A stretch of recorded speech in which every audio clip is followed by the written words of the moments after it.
What could a life-or-death hostage negotiation possibly teach an entrepreneur about closing a sales deal? The surprising answer is everything that matters.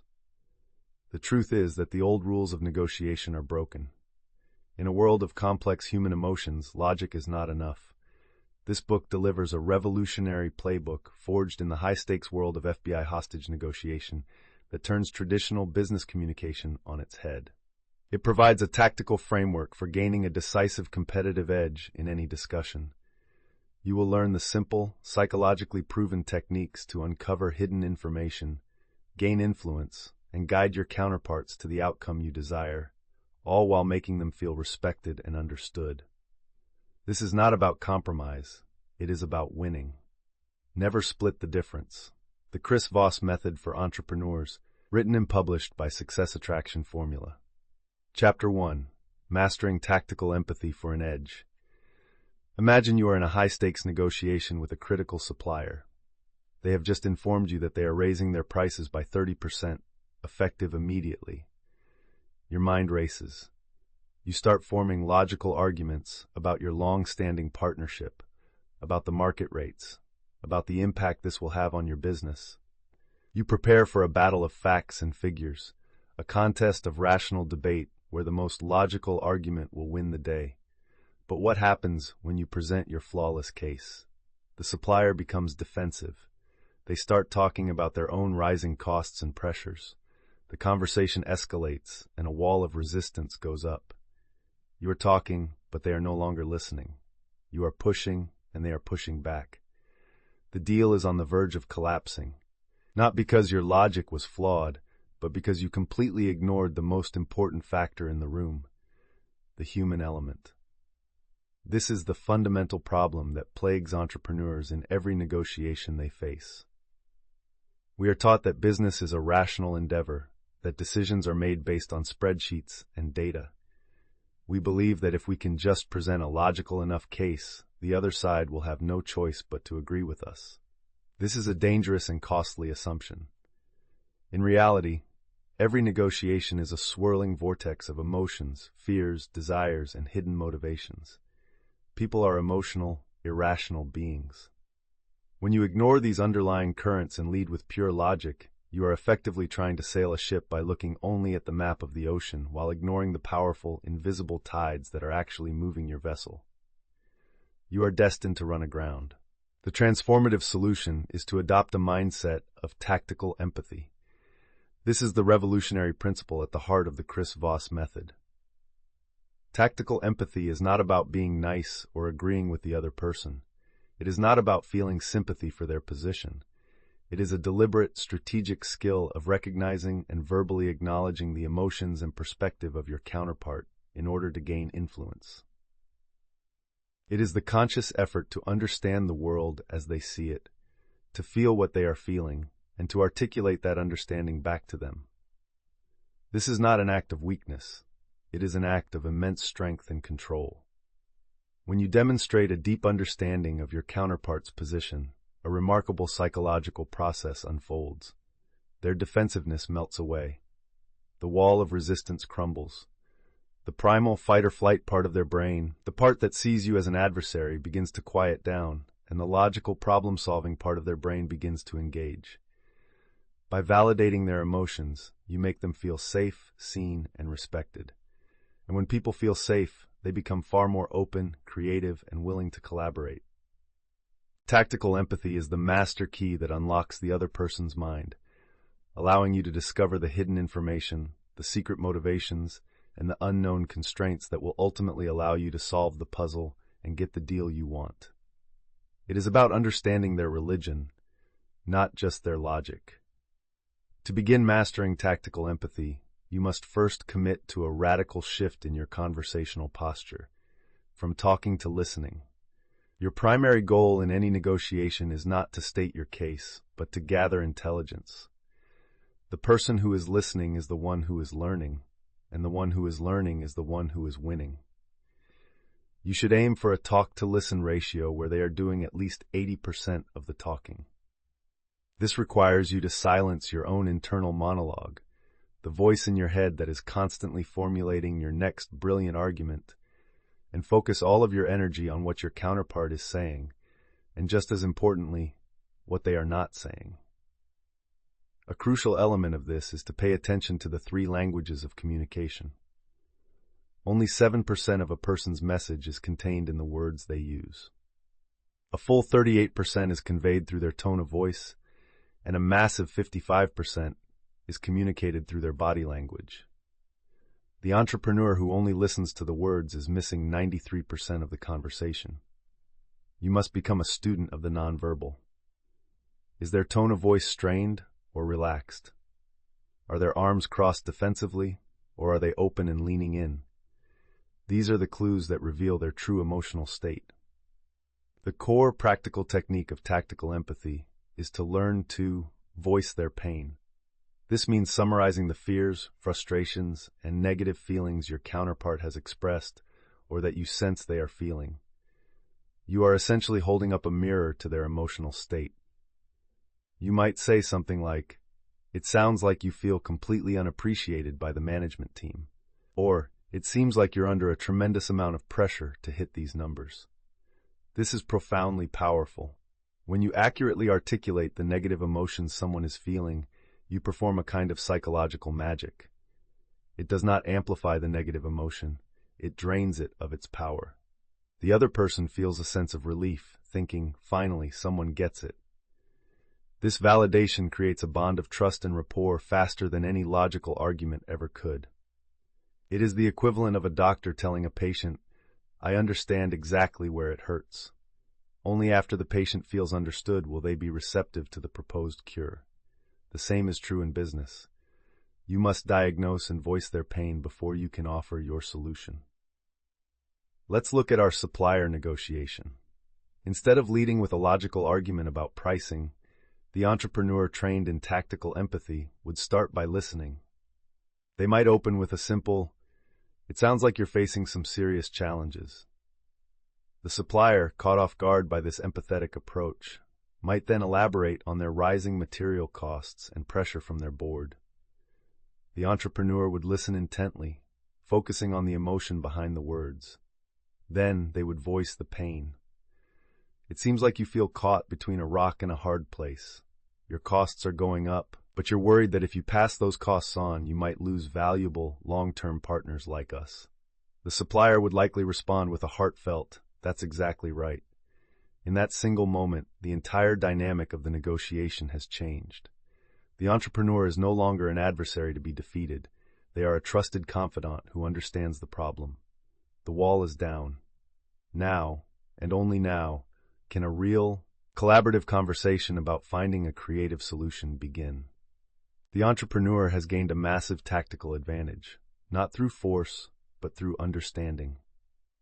Mastering tactical empathy is the foundational skill that makes all the other techniques in this playbook possible.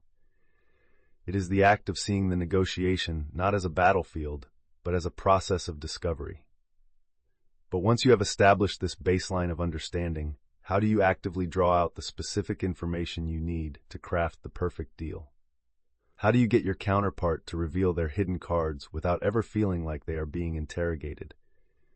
In the next chapter, we will master two simple, yet profoundly powerful verbal techniques that will turn you into an information-gathering machine: mirroring and labeling. Remember to subscribe to Success Attraction Formula, give this video a like, and comment with your personal opinions or suggestions for channel development. Chapter 2. Mirroring and labeling to uncover information. Imagine you are trying to get crucial information from a potential business partner. The typical approach is to ask a series of direct questions. What is your budget for this project? Who are the other decision makers? What is your timeline? What often happens? The other person's guard goes up.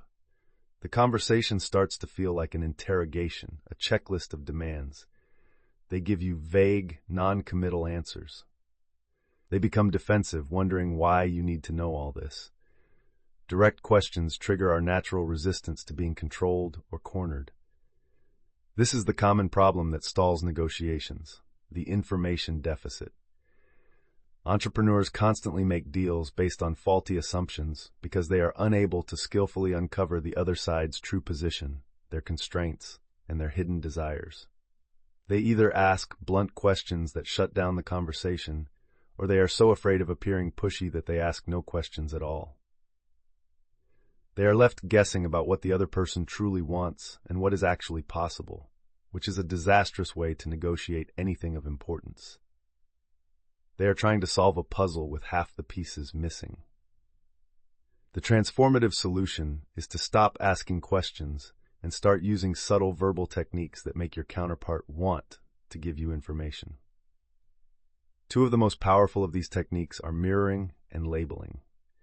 These are the tools that allow you to gather immense amounts of intelligence while simultaneously building the trust and rapport you established with tactical empathy.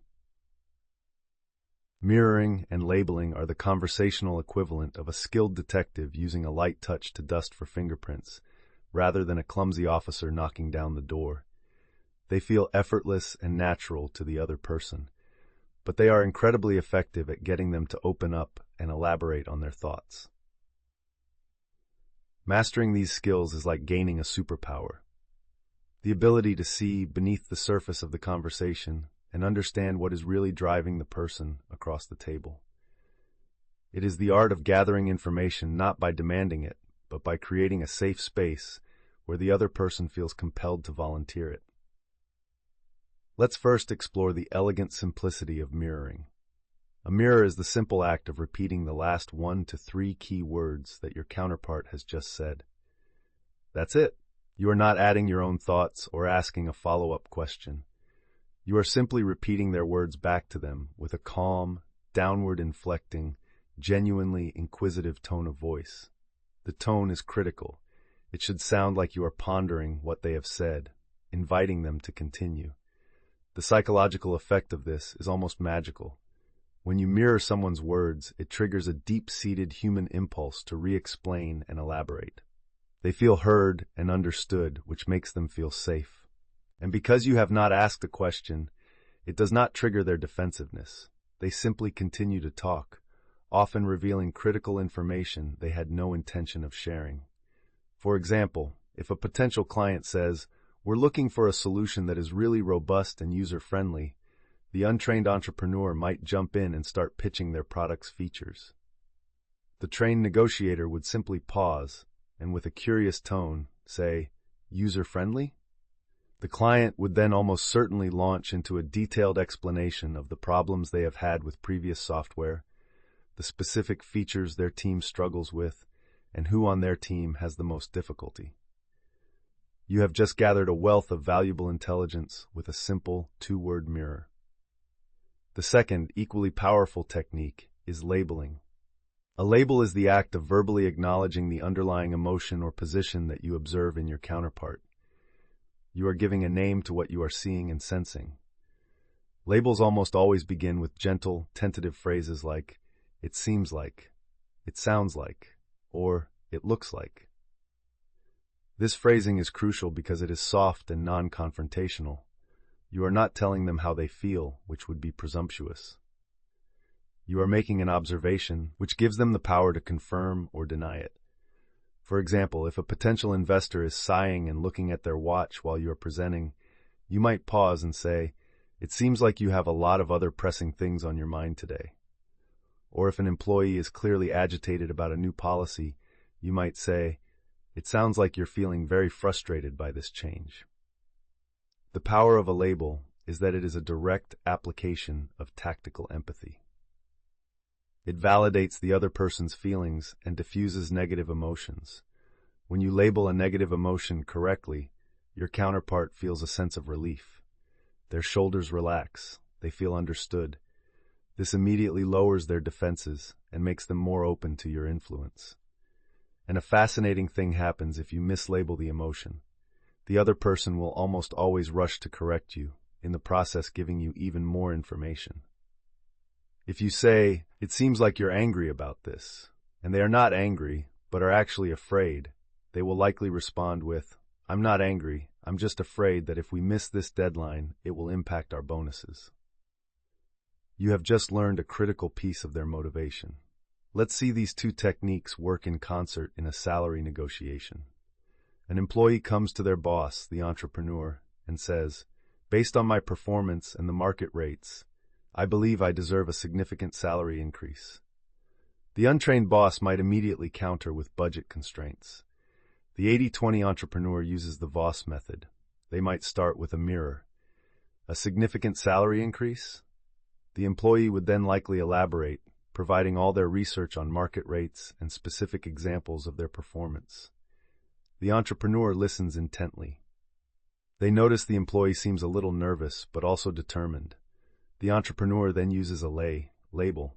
"It sounds like you feel you've worked incredibly hard and that your contributions haven't been fully recognized in your compensation." The employee would almost certainly agree enthusiastically. Yes, that's exactly it. In just 2 simple moves, the entrepreneur has gathered all the employee's initial arguments and built a strong foundation of rapport by demonstrating that they understand the employee's perspective. The negotiation is now off to a collaborative, rather than an adversarial start. The entrepreneur is in a position of power, armed with information and goodwill, ready to guide the conversation. Mirroring and labeling are brilliant for building rapport and gathering intelligence in a way that feels completely natural. You are learning what is important to them, what they fear, and what they desire. But once you have this rich trove of information, how do you use it to subtly shape the negotiation and guide your counterpart toward your desired outcome without being controlling or aggressive? How do you take command of the conversation by making the other person feel like they are in charge? In the next chapter, we will reveal the key to taking control of any negotiation by making the other person do all the work. The art of the calibrated question. Remember to subscribe to Success Attraction Formula. Give this video a like and comment with your personal opinions or suggestions for channel development. Chapter 3. Using calibrated questions to take control. Who is truly in control of a conversation? Is it the person who is talking the most, the one who is making passionate arguments and presenting reams of data? Or is it the person who is sitting back, listening intently, and occasionally asking a simple, profound question that completely changes the direction of the discussion? The answer is clear. True power in any negotiation does not belong to the speaker, but to the listener who knows how to ask the right kind of questions. This reveals a central problem that plagues most entrepreneurs in high-stakes conversations. They feel a deep-seated need to be the one in control, and they incorrectly believe that control comes from talking and persuading. They try to dominate the conversation, to convince the other side with the sheer force of their logic and the volume of their words.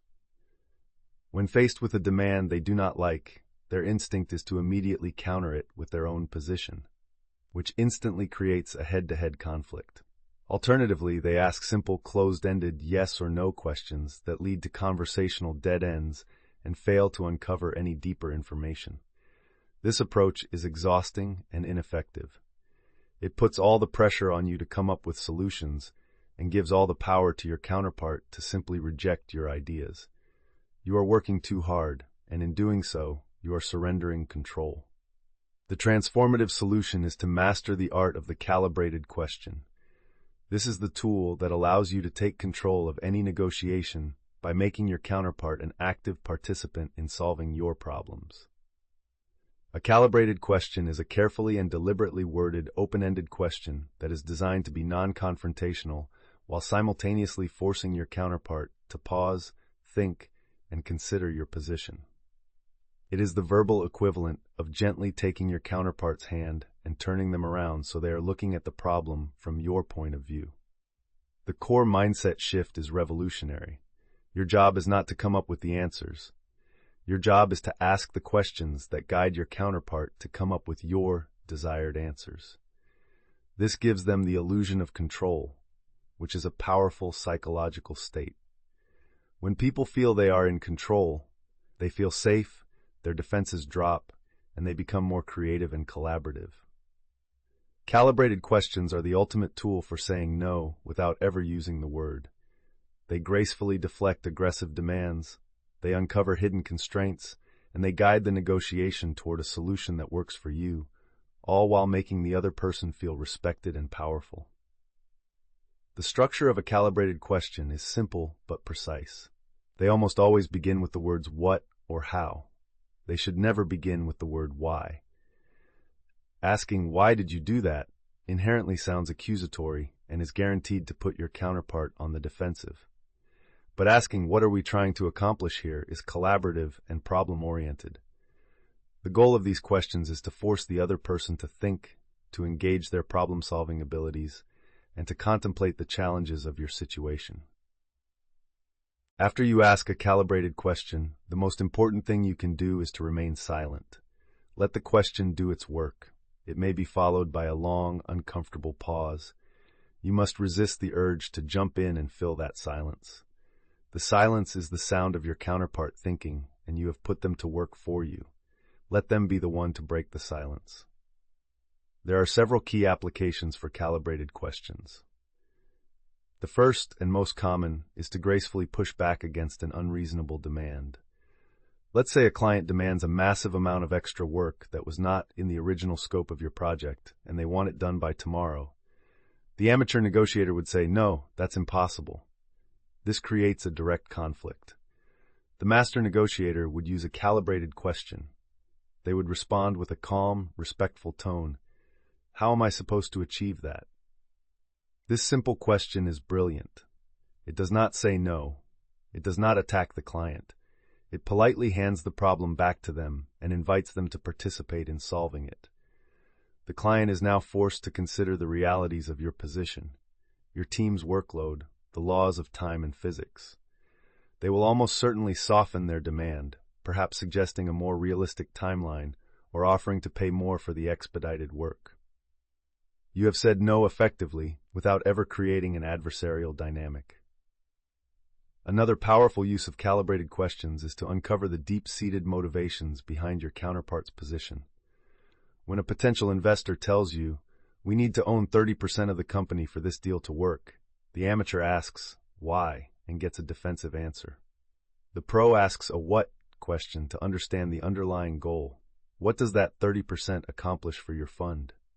Or, what is the key objective that this ownership level helps you achieve? The answer to this question might reveal that their fund has specific rules about ownership stakes, or that they need to have a certain level of influence to justify the investment. Once you understand the underlying what, you can often find creative ways to solve their problem that do not involve you simply giving up what they initially demanded. Perhaps you can give them the influence they need through a board seat without giving them the full 30% equity. Calibrated questions help you negotiate the real issues behind the stated positions. Let's look at a pricing negotiation. You are selling a software subscription for $10,000 a year. The potential customer says, "This is way too expensive. We can't afford that." The amateur negotiator immediately starts justifying the price or offering a discount. The master negotiator uses a calibrated question. They might say, "How does this compare to the other tools you've looked at?"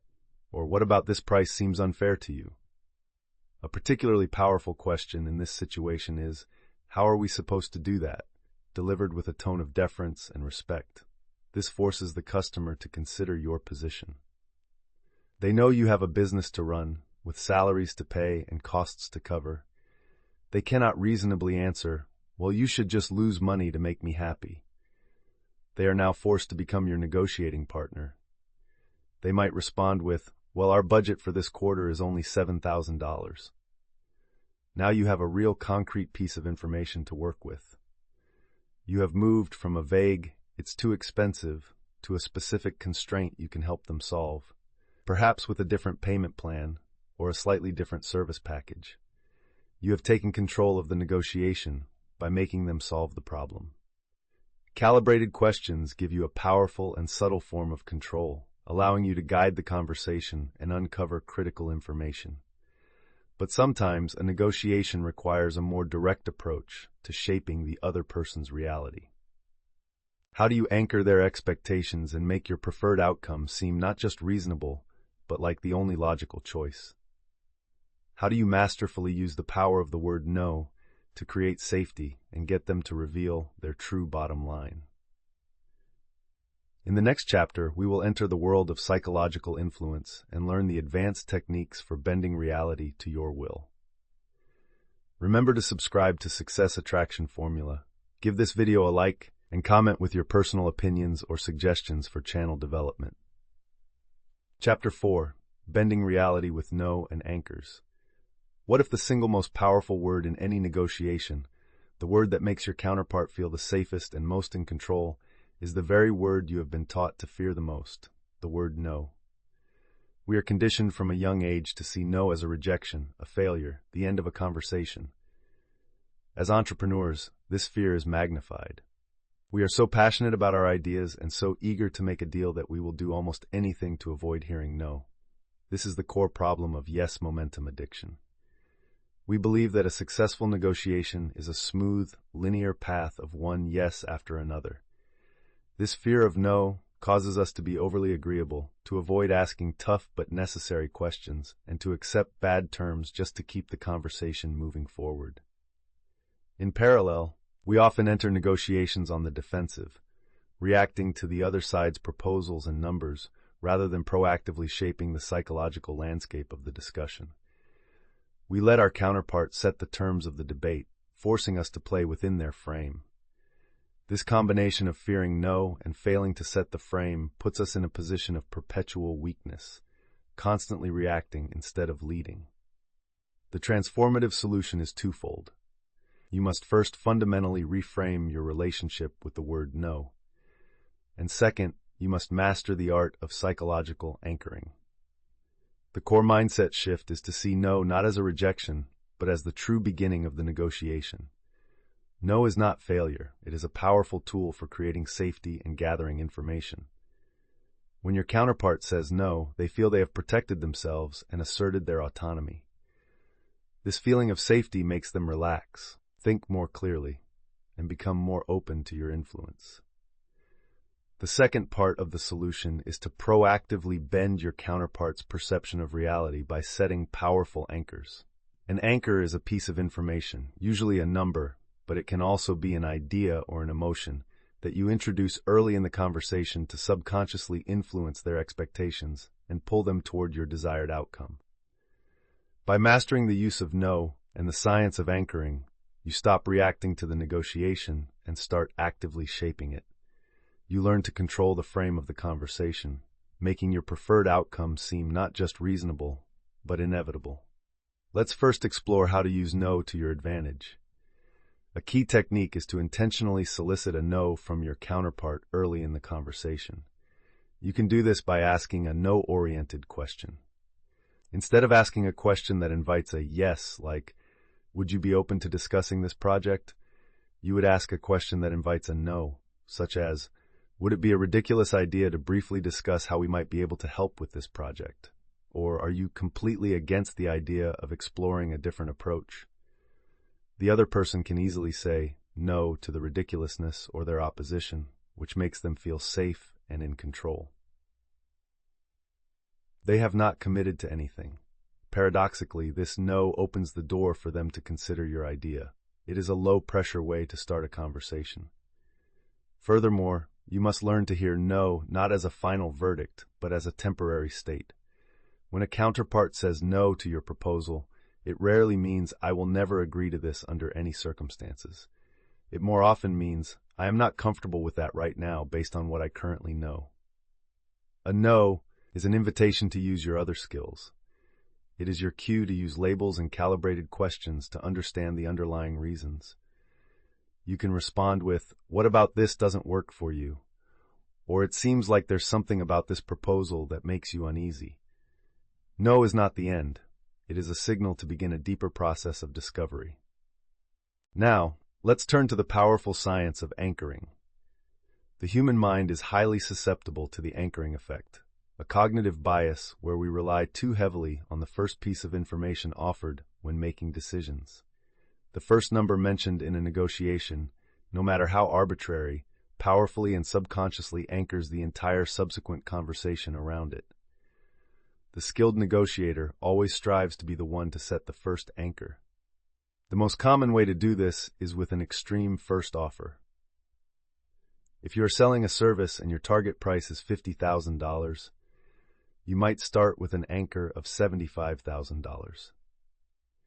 This number might seem high, but its purpose is to pull the conversation into a higher range, making your eventual target price of $50,000 seem far more reasonable in comparison.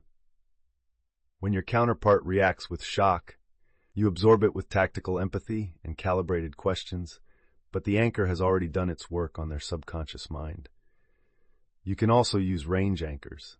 For example, you might say, similar projects typically go for between $75,000 and $100,000.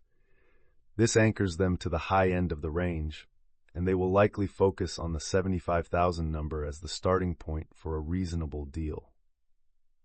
Anchors do not have to be monetary. You can anchor emotions by strategically mentioning your counterpart's fears or the high stakes of failure.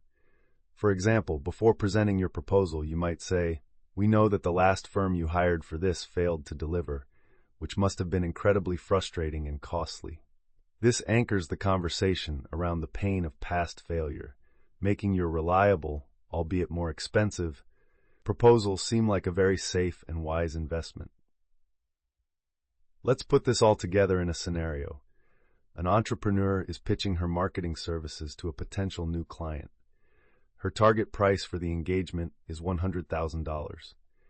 In the meeting, before she even mentions her price, she sets an emotional anchor.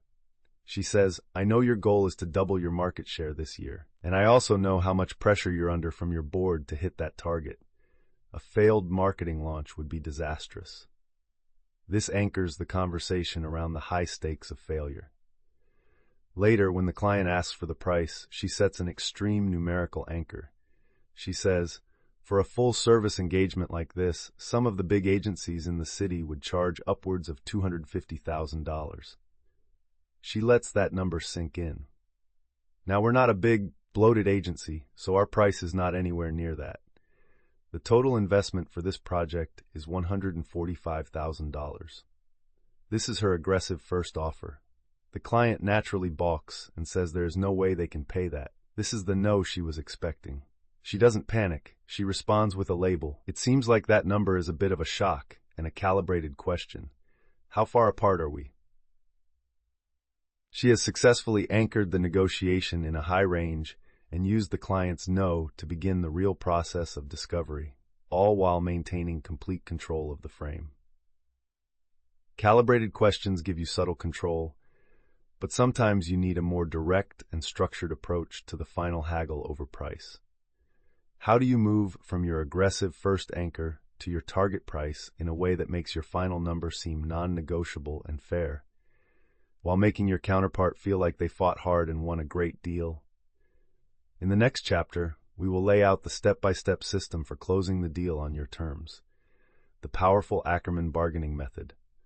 Remember to subscribe to Success Attraction Formula, give this video a like, and comment with your personal opinions or suggestions for channel development. Chapter 5. Bargaining with the Ackerman Bargaining Method. Imagine the final stage of a negotiation. You have built rapport, gathered intelligence, and now you have arrived at the critical moment, the bargaining over price. For most entrepreneurs, this is where a structured process dissolves into an improvisational and often uncomfortable haggling match. The typical approach is a back-and-forth exchange of offers that slowly converges somewhere in the middle. Both sides walk away feeling like they gave up too much, and the result feels more like a tired compromise than a strategic victory. This is the fundamental problem of unstructured bargaining. Without a clear, repeatable system, you are susceptible to emotional decisions. You are easily manipulated by your counterpart's tactics, and you almost always leave money on the table. You might start with a price that is too close to your real target, leaving you no room to maneuver. Or you might get caught in the trap of splitting the difference, a lazy compromise that feels fair but is rarely the best outcome you could have achieved. Without a system, you are simply guessing, and in a high-stakes negotiation, guessing is a recipe for leaving thousands or even millions of dollars on the table. The transformative solution is to adopt a rigorous, psychologically calibrated system for the final bargaining phase, known as the Ackerman Bargaining Method. This is not a random collection of tactics. It is a precise, four-step process designed to achieve three critical objectives simultaneously. First, it allows you to methodically guide your counterpart toward your predetermined target price. Second, it uses decreasing increments and non-monetary offers to send a powerful psychological signal that you are at your absolute limit. And third, it is designed to make your counterpart feel respected and victorious, as if they fought incredibly hard and extracted every last possible concession from you. This feeling of a hard-won victory is crucial, as it ensures they will be committed to implementing the deal. The Ackerman method replaces unstructured haggling with a strategic, repeatable playbook. It is the structured system that allows you to confidently navigate the final, critical moments of the negotiation and capture the maximum amount of value. The first and most important step of the Ackerman method happens before you even speak to your counterpart. You must prepare your offers with precision.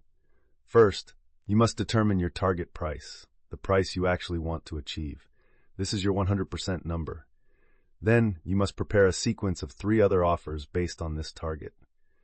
Your first offer, which will serve as your extreme anchor, should be set at 65% of your target price if you are the buyer, or 135% of your target price if you are the seller. Your second offer should be set at 85% if buying, or 150% if selling. Your third offer should be set at 95% if buying, or 105% if selling. Your fourth and final offer will be your actual target price. You are creating a breadcrumb trail of offers that will psychologically lead your counterpart to your desired destination. You must also prepare a small, non-monetary item that has low cost to you but potential value to your counterpart. Things like better payment terms, a free training session, or an extended warranty. You will use this later to signal that you have no more financial room to move. With your preparation complete, you are ready to begin the bargaining process. Step 2 is to deliver your first offer. This is your extreme anchor, the 65% or 135% number. You must deliver this number with confidence and then remain silent. Your counterpart will almost certainly have a strong reaction of shock or dismay. This is expected. Do not be intimidated. Your job is to absorb this emotional reaction with tactical empathy. Use labels and mirrors. It seems like that's a lot less than you were hoping for. A lot less? Let them talk. Let them vent. Let them explain why your number is unreasonable. Your goal here is to let your anchor do its work on their subconscious mind while you use their emotional response to gather more information. They will eventually make a counteroffer. Step 3 is to methodically work through your prepared offers using decreasing increments. This is the core psychological mechanism of the system. After they give you their first counteroffer, you should respond with your second prepared offer, the 85% or 150% number. Then, after more discussion, you will deliver your third offer, the 95% or 105% number. The critical element here is that the size of your concessions must shrink with each offer. For example, if your first move was a $20,000 concession, your next move might only be a $10,000 concession, and the one after that only $5,000. These decreasing increments send a powerful subconscious signal that you are rapidly running out of room to negotiate. As you deliver your third and fourth offers, you should also introduce your prepared non-monetary item. You might say, I can go up to $95,000, and because I know this is important to you, I can also include the extended service warranty at no extra charge. This shows that you are at your financial limit and are now having to offer non-cash items to try and make the deal work. The fourth and final step is to deliver your target price as your final offer. This offer should be a precise, non-round number. Instead of offering your target of $100,000, you would offer a number like $99,850. A precise number sounds calculated, as if you have done the math and can go no further. A round number sounds like a guess. You deliver this final, precise offer with a respectful but firm tone, accompanied by language that signals finality. This is the absolute final number I am authorized to offer. I've been pushed to my absolute limit to get here. Then you must be silent. The combination of the decreasing increments, the inclusion of a non-monetary item, and the final precise number creates an immense psychological pressure on your counterpart. They feel that they have truly pushed you to the very edge of your capacity. They feel a sense of accomplishment, and very often they will agree to your final offer, which was your target price all along. Let's see this in action. An entrepreneur is selling a small business. The buyer has offered $400,000. The entrepreneur's target price to sell is $500,000. She decides to use the Ackerman method to counter. Her target is $500K. Her first offer, 135%, will be $675K. Her second, 175K. Her third, 105%, will be $525K. Her final will be $500K. She counters the $400K offer by saying, "Thank you for the offer. It's a serious number. Based on the business's assets and cash flow, our price is $675,000. The buyer is shocked. After much discussion, the buyer increases their offer to $450K. The entrepreneur then makes her second move. "I appreciate you moving. I can come down to $575,000. Her first concession was $100K. The buyer counters at $480K. Now she makes her third move. "This is getting very difficult for me, but I can go to $525,000. Her second concession was only $50K. The buyer counters at $490K. Now, for the final move, she says, "You're killing me here. Look, the absolute final bottom line number I can do is $499,500, and at that price, I will include my personal consulting for 30 days to ensure a smooth transition. That's all I've got." The buyer, feeling they have won a massive victory by getting her down from $675K, agrees to the deal. The entrepreneur gets her target price. The Ackerman Bargaining Method provides a powerful, structured approach to the final price negotiation. But what if there was a way to win the negotiation before the bargaining even begins? What if there was a piece of information so powerful that it could completely change the game in your favor? In our final main chapter, we will explore the art of hunting for these pieces of ultimate leverage, the mysterious and game-changing Black Swans. Remember to subscribe to Success Attraction Formula, give this video a like, and comment with your personal opinions or suggestions for channel development. Chapter 6. Finding Black Swans to Guarantee a Win. In every negotiation, there are things you know, things you do not know, and things you do not even know that you do not know. We are all familiar with the first two categories. We focus on the known variables on the table, the price, the terms, the deadlines. We use our negotiation skills to try and uncover the other side's hidden interests and constraints. But the true master of negotiation operates on a third, deeper level. They are constantly searching for the third category, the unknown unknowns. These are the powerful, game-changing pieces of information that, if discovered, could instantly and fundamentally reshape the entire negotiation. These are what Chris Voss calls Black Swans. The term comes from the ancient belief that all swans were white. The existence of a black swan was considered an impossibility. The discovery of the first black swan in Australia instantly shattered a belief that had been held for centuries.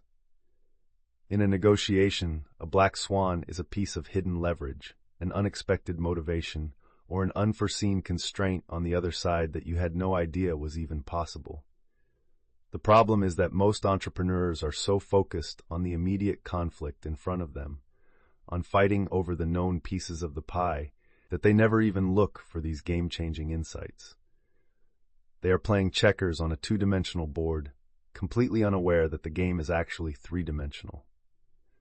They are negotiating to get the best possible deal within the current reality, while the master negotiator is searching for the information that will allow them to create a new and far more favorable reality. The transformative solution is to cultivate the mindset of a black swan hunter.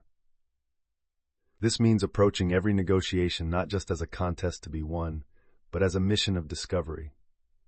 Your primary goal is not just to get the deal, but to uncover the one or two pieces of information that could unlock a spectacular deal. The core mindset shift is from winning the negotiation as it is currently defined to discovering the information that will allow you to redefine the negotiation entirely in your favor. Finding a black swan is how you move from a linear, zero-sum bargaining process to a creative, exponential value creation process. It is the key to achieving outcomes that were previously unimaginable. While these insights are by their nature unknown and unpredictable, they are not found by accident. They are found through a deliberate process of deep listening, intense curiosity, and paying attention to the subtle anomalies and inconsistencies in your counterpart's words and actions. Hunting for black swans is the highest level of the negotiator's art, the culmination of all the skills you have learned so far. So, how do you actively hunt for these elusive but powerful insights? The hunt begins with a foundation of genuine curiosity. You must maintain a state of wonder about your counterpart and their world. What is going on in their life and their business that is not being discussed at this table?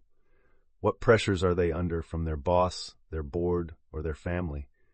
What are their secret hopes and their hidden fears? You must approach the conversation with the mindset of a biographer, trying to understand a fascinating subject, not just a deal maker trying to close a transaction. Black swans are rarely revealed in response to direct questions. They are revealed in the spaces between the words, in the unguarded moments of genuine human connection that your curiosity can create. A second critical technique is to listen for what is unsaid. Pay extremely close attention to the questions your counterpart avoids answering, the topics that seem to make them uncomfortable, or the moments where their tone of voice suddenly changes. These are the conversational tells, the subtle signposts that often point toward a hidden area of sensitivity or importance. If you ask a question about a deadline and they give a vague, evasive answer, that is a clue. It might mean the deadline is far more critical to them than they are letting on. If you mention a particular competitor and they become visibly tense, that is a clue. It might mean they are far more threatened by that competitor than you realized. You must learn to trust your intuition and gently probe these areas of anomaly using labels and Calibrated questions. It seems like that topic is a source of some concern for you. This is how you follow the trail that can lead to a black swan. You must also remember that you are rarely negotiating with a single individual. Your counterpart is part of a larger team and a larger organization. The black swan you're looking for may not even reside in the mind of the person you're talking to. It might be a piece of information about their boss's priorities or a new strategic initiative their company just launched. This is why it is so important to do your homework and to try and understand the broader context of the negotiation. Read their company's annual report. Look at their boss's profile on LinkedIn. Try to understand the world from their organization's point of view. A black swan is often a piece of information that seems insignificant to one person, but is immensely significant to another. Let's look at an example. An entrepreneur is trying to lease a commercial space for her new retail store. The landlord is being very difficult and is refusing to budge on the high monthly rent. The negotiation is stalled. The entrepreneur, instead of just continuing to haggle over the price, starts hunting for a black swan. Using tactical empathy and labels, she builds some rapport. In a moment of casual conversation, she says, "It seems like you take a lot of pride in maintaining this building."